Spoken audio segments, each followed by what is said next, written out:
नमस्कार. श्री स्वामी समर्थ सर्वांना. सर्वात अगोदर दिवाळीच्या सर्वांना खूप खूप हार्दिक शुभेच्छा.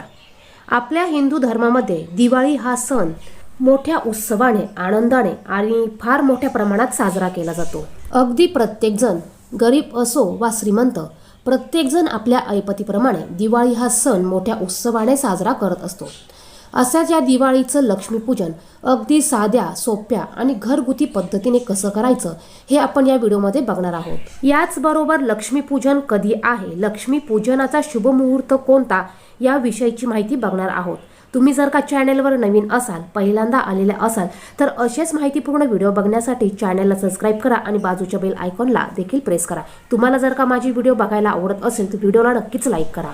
दिवाळी म्हणजे दिवाळीची रोषणाई, दिव्यांचा प्रकाश, रांगोळ्यांचे रंग आणि घरातील खमंग फराळाचा दरवळणारा सुवास, फटाक्यांचा आवाज आणि चिल्लर पार्टी म्हणजेच मुलांचा कलकलाट.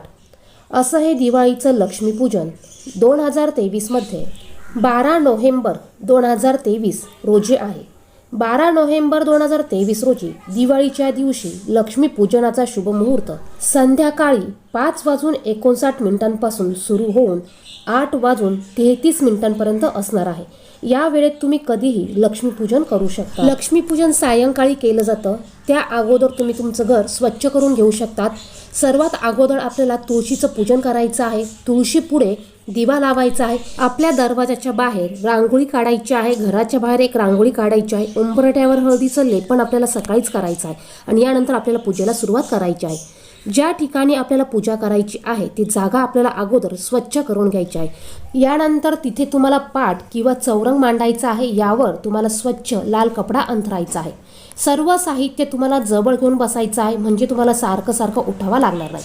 जेही काही तुम्ही पूजेसाठी साहित्य आणलेलं असेल त्यावर तुम्हाला एका फुलाने पाणी शिंपडून घ्यायचं आहे, म्हणजे तुम्हाला सर्व साहित्य हे शुद्धीकरण करून घ्यायचं आहे. यानंतर चौरंग किंवा पाटाच्या खाली आपल्याला रांगोळीने स्वस्तिक काढायचं आहे. त्यावर तुम्हाला हळदी कुंकू व्हायचं आहे आणि त्यानंतर त्यावर तुम्हाला पाट किंवा चौरंग मांडायचा आहे. यानंतर आपल्याला कलशाची स्थापना करायची आहे. कलशाची स्थापना करण्यासाठी तुम्ही एक कलशामध्ये पाणी भरून घ्या.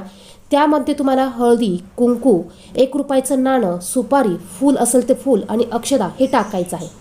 कलशाच्या वर तुम्हाला कुंकवाने स्वस्तिक काढायचं आहे किंवा मग तुम्ही कुंकवाचे 5 हळदी कुंकाचे बोटंसुद्धा तुम्ही ओढू शकतात. या कलशामध्ये तुम्हाला 5 नागलीचे पानं ठेवायचे आहे किंवा तुम्ही आंब्याची पानं देखील ठेवू शकतात. यावर आपल्याला एक नारळ ठेवायचा आहे. नारळसुद्धा आपल्याला हात धुवून घ्यायचा आहे, कारण नारळ आपण बाहेरून विकत आणलेला असतो, तो आपल्याला धुवून घ्यायचा आहे. आता पाटावर आपल्याला तांदळाची रास काढायची आहे. तुम्ही इथं तांदळाने अष्टदल काढू शकतात किंवा तांदळाने स्वस्तिक काढू शकतात. इथे मी तांदळाची रास काढून घेतलेली आहे. यावर आपल्याला कलश ठेवायचा आहे. आता या पूजेसाठी म्हणजेच दिवाळीच्या पूजेमध्ये समयांना महत्त्व खूप आहे, तर तुम्ही दोन्ही बाजूला समया ह्या लावू शकतात. त्यानंतर तुम्हाला तुमच्या आवडीनुसार तुम्ही सजावट देखील या पूजेची करू शकतात. तुम्हाला जशी सजावट करायची असेल तशी सजावट तुम्ही करू शकतात. कोणतीही पूजा करण्यासाठी सर्वात अगोदर आपल्याला दीप प्रज्वलित करायचा असतो. सर्वात अगोदर आपल्याला दिव्याची हळदी, कुंकू, अक्षदा आणि फूल वाहून पूजा करायची आहे आणि यानंतर आपल्याला दीप प्रज्वलित करून पूजेला सुरुवात करायची आहे. यानंतर आपल्याला पूजेसाठी जेही काही तांदूळ लागणार आहे त्या तांदळामध्ये तुम्ही हळदी कुंकू मिक्स करून ठेवू शकतात किंवा मग जेव्हा तुम्ही हे तांदूळ कलशाच्या खाली ठेवलेले असतील त्यावेळेस तुम्हाला त्या अष्टदलावर किंवा तांदळाच्या रासेवर थोडेसे हळदी कुंकू टाकायचे आहे. यानंतर तुमच्याकडे जर का माता लक्ष्मीचा फोटो असेल तर तुम्हाला थोड्याशा तांदळाच्या रासेवर लक्ष्मी मातेचा फोटो ठेवायचा आहे. तुमच्याकडे जर का मूर्ती असेल तर तुम्ही थोड्याशा तांदळावर माता लक्ष्मीची मूर्ती ठेवू शकतात. यानंतर आपल्याला गणपती बाप्पांची देखील स्थापना करायची असते. बघा, प्रत्येक पूजेमध्ये आपण गणपती बाप्पांना प्रथम स्थान देत असतो. तर आपल्याला नागलीच्या विड्याच्या पानावर, जोड पानावर आपल्याला थोडेसे तांदूळ ठेवून यावर आपल्याला गणपती बाप्पांची मूर्ती ठेवायची आहे. आता तुमच्याकडे जर का गणपती बाप्पाची मूर्ती नसेल तर तुम्ही गणपती बाप्पांचं प्रतीक म्हणून सुपारीची देखील मांडणी करू शकतात. आपल्याला गणपती बाप्पांना अगोदर पाण्याने अभिषेक घालून घ्यायचा आहे. त्यानंतर गणपती बाप्पा स्वच्छ करून गणपती बाप्पांना स्वच्छ कपड्याने पुसून त्याची आपल्याला मांडणी करायची आहे.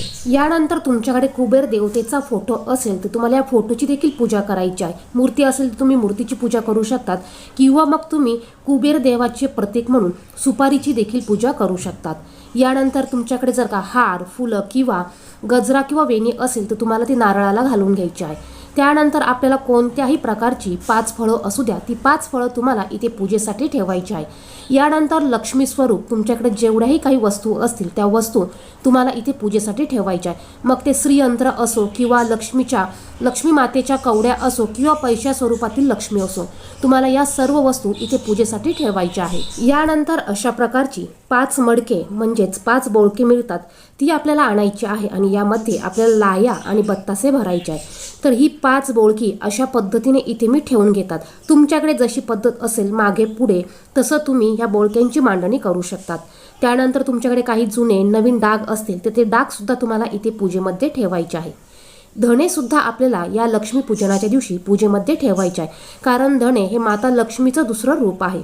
त्यानंतर आपण जे झाडू किंवा जी केरसुणी आणलेली असेल ती देखील आपल्याला इथे या पद्धतीने मांडायची आहे.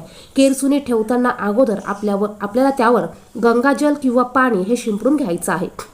ही झाली पूजेची मांडणी. आता यानंतर आपल्याला स्वतःला पुन्हा एकदा हळदी कुंकू लावायचं आणि यानंतर आपण जीही काही पूजा मांडलेली आहे, जेही काही देवता मांडलेले आहे त्या सर्वांना आपल्याला पुन्हा एकदा हळदी कुंकू, अक्षता आणि फूल अर्पण करायचं आहे. माता लक्ष्मीला आपल्याला हळदी कुंकू, फूल अर्पण करायचं आहे. आपल्याला कलशाची जी स्थापना केली आहे त्या कलशाला देखील हळदी कुंकू अर्पण करायचं आहे. त्यानंतर आपण गणपतीची स्थापना केली आहे, गणपती बाप्पांना आपल्याला हळदी कुंकू, अक्षता आणि फूल अर्पण करायचं आहे. त्यानंतर इथे मी कुबेर देवताची स्थापना केली आहे, त्यांना देखील हळदी कुंकू, अक्षता अर्पण करायचे आहे. त्यानंतर इथे मी एक नागलीचा पानाचा विडा ठेवलेला आहे, त्याला सुद्धा हळदी कुंकू अर्पण करून घ्यायचं. याचबरोबर आपल्याला गणपती बाप्पांना गुळ खोबऱ्याचा नैवेद्य दाखवायचा आहे. तर बघा अशा पद्धतीने एकदम साध्या पद्धतीने आपण पूजेची मांडणी केलेली आहे. आपल्या घरात जेवढ्या वस्तू असतील तेवढ्या वस्तू आपण इथे पूजेमध्ये ठेवायच्या आहे. श्रीयंत्र जर का तुमच्याकडे असेल तर तुम्ही श्रीयंत्र देखील इथे पूजेमध्ये ठेवू शकतात. तर बघा आपल्याला या लक्ष्मीची म्हणजेच या झाडूची देखील हळदी कुंकू, अक्षता, फूल आणि एक बत्तासा ठेवून आपल्याला याची देखील पूजा करायची आहे. झाडू ठेवताना झाडूचं देठ म्हणजे झाडूच्या देठाचा भाग हा आपल्याला समोर करायचा आहे. त्यानंतर जीही काही फटाकडे तुम्ही आणलेली असतील ती अगोदर तुम्हाला पूजेमध्ये ठेवायची आहे, त्यांची देखील आपल्याला लक्ष्मीपूजनाच्या वेळी पूजा करायची असते. आणि यानंतर तुम्ही पूजा झाल्यावर तुम्ही ही फटाकडे उडवू शकतात. बघा फटाकडे ठेवताना ती दिव्यापासून थोडीशी लांब ठेवा, काळजी घेऊन ती फटाकडे तुम्ही व्यवस्थित ठेवा आणि त्याची पूजा करा. यानंतर इथे मी जोड पानाचा एक नागलीचा पानाचा विडा ठेवत आहे. यावर 1 रुपयाचं नाणं, सुपारी, हळद, कुंड, बदाम, खारी ज्याही काही वस्तू असतील त्या वस्तू तुम्हाला इथे ठेवायच्या आहे आणि यावर तुम्हाला हळदी कुंकू व्हायचं आहे. आता बघा रांगोळी म्हटलं तर रांगोळी तुम्ही पूजा झाल्यानंतर सगळ्यात शेवटी देखील काढू शकतात. तुमच्या आवडीनुसार तुम्ही या पूजेची मांडणी किंवा पूजेची सजावट ही करू शकतात. ज्यांच्याकडे जागेचा अभाव असेल ते अगदी छोट्या पद्धतीने देखील या पूजेची मांडणी करू शकतात. तुम्ही तुमच्या देवघरामध्ये देवघरासमोर देखील या पूजेची मांडणी करू शकतात. फुलांनी तुम्ही या पूजेची शोभा वाढवू शकतात किंवा फुलांनी तुम्ही या पूजेची सजावट आणखीन करू शकतात. पूजेसाठी लागणाऱ्या साहित्याचा देखील व्हिडिओ आपल्या चॅनलवर आहे, तो लवकरच येणार आहे. तो व्हिडिओ देखील तुम्ही पाहू शकतात. ज्यांना पूजेसाठी साहित्य काय काय लागतं हे पाहिजे असेल त्यांनी तो व्हिडिओ नक्की पाहायचा आहे. माझ्या चॅनलवर तुम्ही जर का नवीन असाल, पहिल्यांदा असाल तर चॅनलला माझ्या नक्की सबस्क्राईब करा. आपण जी बोळके किंवा मडके ठेवली होती त्या सर्व आपल्या मडक्यांना हळदी कुंकू लावून घ्यायचं आहे. यानंतर आपल्याला पंत्या घ्यायच्या आहेत. बघा इथे मी 5 पंत्या घेतलेल्या आहे. या पंत्या अगोदर पाण्यामध्ये आपल्याला बुडवून घ्यायच्या आहे आणि यानंतर यामध्ये जोड वात घालून आपल्याला तेल घालायचं आहे. तर या 5 पंत्या मी या मडक्यावर ठेवत आहे. आता काही ठिकाणी या पंत्या खाली ठेवतात, तुमच्याकडे जशी पद्धत असेल त्या पद्धतीने तुम्ही या पंत्या ठेवू शकतात. या पंत्या ठेवल्यानंतर या सर्व पंत्या आपल्याला प्रज्वलित करायच्या आहे. तर बघा इथे एक एक करून मी सर्व पंत्या ह्या लावून घेत आहे. तर अगदी साध्या आणि सोप्या पद्धतीने पूजा कशी करायची ही पद्धत मी तुम्हाला या व्हिडिओमध्ये सांगत आहे. व्हिडिओ तुम्हाला पाहायला आवडत असेल तर व्हिडिओला नक्कीच लाईक करा. इथे मी सर्व पंत्या प्रज्वलित करून घेतल्या आहे. यानंतर तुमच्या घरामध्ये जेही काही फराळचे पदार्थ तुम्ही बनवलेले असतील ते पदार्थ तुम्हाला या पूजेमध्ये ठेवायचे आहे. सर्वात अगोदर आपण या फराळाची देखील या दिवशी पूजा करत असतो. तुम्ही जीही काही फराळची बनवलेली असतील ते सर्व फराळची तुम्हाला इथं ठेवायची आहे आणि त्याला देखील तुम्हाला हळदी कुंकू वाहून त्याची पूजा करायची आहे. यानंतर इथे मी खडी साखरेचा नैवेद्य, काहीतरी गोडाचा नैवेद्य म्हणून खडी साखर ठेवली आहे, त्याला देखील मी पाणी फिरवून घेत आहे. तर अशा पद्धतीने आपल्याला ह्या फराळाच्याचा नैवेद्य म्हणून आपल्याला इथे दाखवायचा आहे. त्यानंतर एका छोट्याशा लोट्यामध्ये मी पाणी देखील ठेवलेलं आहे.